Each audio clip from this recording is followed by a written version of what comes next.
Imam včasih slab dan, tipo, ko dobim kako slabo ceno. Ko se skregam z družino ali s prijatelji.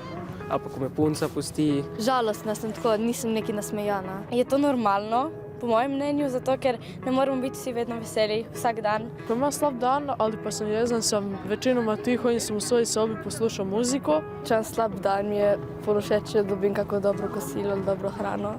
Ker ne, se mi zdi, pol pač razmišljaš o hrani, pol hrana je dobra. Prijatelji, ker pač imam prijatelje, ki me vedno nasmejijo. Za prijatelji gremo ven, kako oni rečejo, iščemo punce. Mi tako rečemo, samo kao gremo iskat punce, a sploh ne gremo, samo gremo malo po Kopru hoditi ali pa gremo v neke trgovine. Ko imam slab dan, mi pomaga pač šport, gimnastika. Pač gimnastike ne treniram, ampak sem se naučila iz YouTubea. Če bi mogel izbrati to eno stvar, bi bila družina, ker družina mi da ljubezen, imam občutek, da nisem sam. Z mojim bratom se tako igramo. Ko se on smeje ali pa dela neke stvari, ki so meni smešne, mene tudi zabava. Delam tudi jogo, če sem živčna. In to mi pač malo pomaga.